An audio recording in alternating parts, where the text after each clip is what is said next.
Starfield is going to be a massive title. No matter your current thoughts on it, it will be big. Starfield.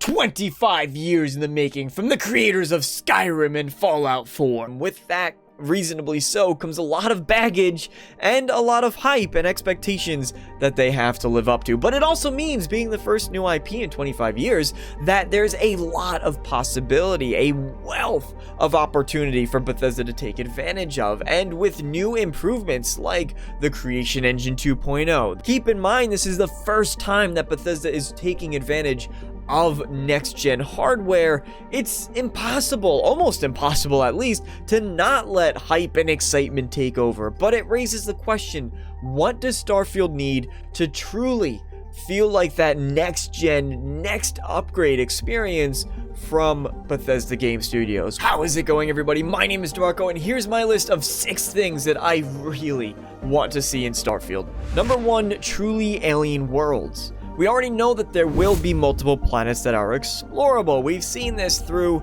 the variety of media and teases that we've been shown about Starfield, but whether or not they will be completely alien in nature is still a bit of an unknown. I'm really hoping to see worlds and planets that are almost beyond our comprehension, planets that defy our laws of physics, and environments that are so outlandish that they're scary, but in a beautiful way, that you can't help but be immersed in them. That's not to say that there isn't room for your typical desert planet or your snowy planet, but we've seen those done in various other places of sci-fi literature or media. We've seen it in Star Wars, Star Trek, Interstellar, take your pick, it's probably been there. Starfield takes place in a time period 300 years in the future. There's multiple human-based factions spread across multiple star systems, so there's an endless possibility of the worlds that Bethesda wants to create. There's openness there, there's room for interpretation, and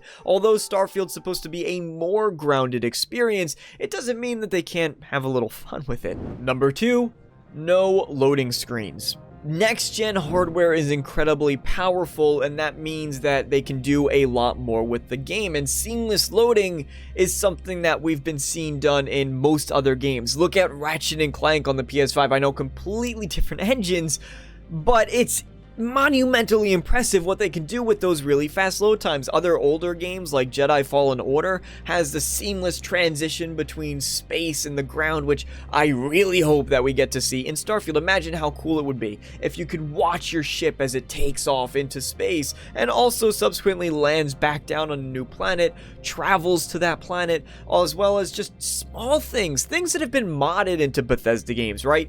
Open cities, that's one of the biggest. Being able to just walk into a human settlement or a human town or city would be absolutely incredible, and it's been done by mods before. Hopefully with the power of next gen, we'll see some official support for this feature. Number 3, true consequences. Bethesda games are designed to let you be who you want the way that you want. But with that level of freedom, there should also be an equal level of consequence to the actions that you take. Maybe entire factions are hunting you down, a shopkeeper refuses to do business with you, NPCs will not talk to you, blocking off quests completely, and vice versa, right? New opportunities for you to explore these Bethesda worlds, new paths for you to take in quests to resolve them based on actions that you took throughout the game. Having this reactivity to the player makes NPCs and quests feel like what you do actually matters. It's not just everything in the game exists for you, the player, to move around and interact with, and they're only there for you to have an interaction with. You can make this on a much bigger scale, which leads me to my next point, which is number 4, world reactivity. In line with true consequences comes sort of the bigger aspect of it, which is the world reacting. And we've talked about some smaller aspects of this, the NPC closing their shop, them refusing to deal with you. Those are small aspects of it, but in this case, when I speak of world reactivity, and the reason why I kept it as its own separate section, is seeing not just a small region or a single cell, a single city, a single quest line affected, but the entire world that you're, or region that you're exploring, to have some kind of a mark based on something that you did. The best example I could think of this not happening would be the Civil War questline in Skyrim. You finish, the Stormcloaks or the Imperials win the Civil War, then you go out into the open world of Skyrim and it kind of seems like nothing actually changed. The best example of Bethesda doing this right I could think of is Megaton. Blowing up the entire city and all of that stuff that was there for you to do, poof, gone.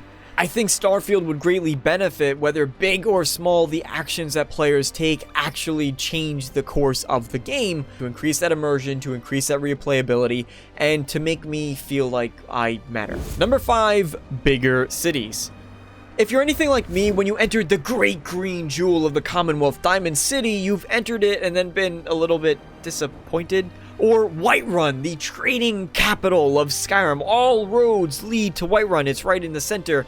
And you walk in and it feels cramped and claustrophobic and kind of barren. What you see in the final games, while it is practical and it works, after a day of in-game time, you know exactly who all the NPCs are, where everything is, the layout of the entire city, and you've basically seen all that it has to offer. Here's hoping that with Starfield, Bethesda can expand on these cities while still striking that balance of making each of the NPCs feel unique. Of course, you're always going to have some of those filler NPCs, the ones where you talk to them and they're just completely soulless and they stare at you and go, huh?